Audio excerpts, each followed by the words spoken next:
পহিলা মাঘৰ পৰা লোকে লোকাৰণ্য হৈ আছে থানখন। ভাগৱত শোভাযাত্ৰাৰে জীপাল গৰখীয়া গোসাঁই থান। দুদিনীয়া কাৰ্যসূচীৰে গৰখীয়া থানত অনুষ্ঠিত কৰা হৈছে ধৰ্মীয় অনুষ্ঠান। এক শোভাযাত্ৰা উলিওৱা হৈছে সম্পূৰ্ণ আধ্যাত্মিক পৰিৱেশ সেই স্থানত আৰু এই মুহূৰ্তত সেই স্থানৰ পৰা সেই শোভাযাত্ৰাৰ দৃশ্যাংশ দেখুৱাইছোঁ।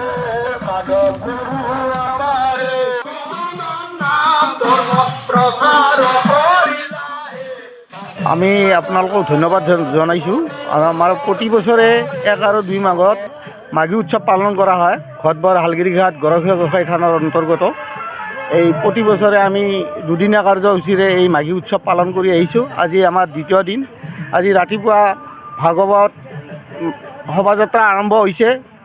পোনপ্ৰথমে আছিলে আমাৰ পাঠ আমাৰ সন্মানীয় ভূপেন তালুকদাৰ বাবে প্ৰসংগ কৰিছিলে। তাৰপিছত আমাৰ এই ঘোষা দল আছিলে, আমাৰ নৱমিলন কৃষ্টি সমাজৰ দ্বাৰা আমি ঘোষা পৰিৱেশন কৰিছিলোঁ। তাৰপিছতেই আমাৰ এই আজিৰ এই ভাগৱত শোভাযাত্ৰা আৰম্ভ কৰিছে। আৰু আজিৰ এই ভাগৱত শোভাযাত্ৰাৰ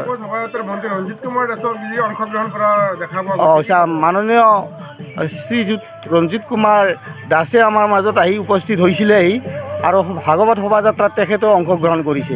তেখেতক আমি নিমন্ত্ৰণ কৰিছিলোঁ। যোৱাবেলিও তেখেতে আহি আমাৰ মাজত অন্নগ্ৰহণ কৰিছিলে।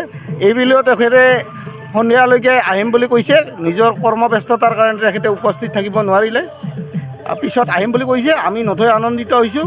আৰু আমাৰ আজি দিনজোৰা কাৰ্যসূচীৰে আমাৰ এই উৎসৱটো পালন কৰা হ'ব। ভাগৱত শোভাযাত্ৰাৰ পিছতে আমাৰ সন্মানীয় ৰণ্টু শইকীয়াদেৱে ভাগৱত পাঠ আৰু ব্যাখ্যা কৰিব। তাৰপিছতে এই মাহ প্ৰসাদ বিতৰণ কৰা হ'ব আৰু দুপৰীয়া মহাপ্ৰসাদৰ আয়োজন কৰা হৈছে। আৰু সন্ধিয়া আমাৰ জনপ্ৰিয় পাঠিকা নাগাৰা নামৰ পাঠিকা কনকলতা ডেকা ডাঙৰীয়ানীয়ে এই নাগাৰা নাম পৰিৱেশন কৰিব।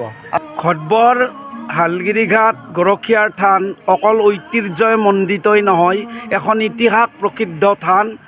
প্ৰবাদ আছে পূৰ্বপুৰুষৰ যে গাই বা দামুৰী হেৰালে ইয়াত কল দিলে গাই বা দামুৰী গৰখীয়াসকলে বিচাৰি পাইছিল। আৰু সেই অৰ্থেই এই থানৰ নাম গৰখীয়া গোসাঁইৰ থান। এই থানত আটাইতকৈ ভাল লাগে এই অঞ্চলৰ মানুহে একতাৰ দলেৰে বান্ধ খাই হাত জোকাৰি দি এই অনুষ্ঠানটো ৰূপায়ণ কৰি আছে।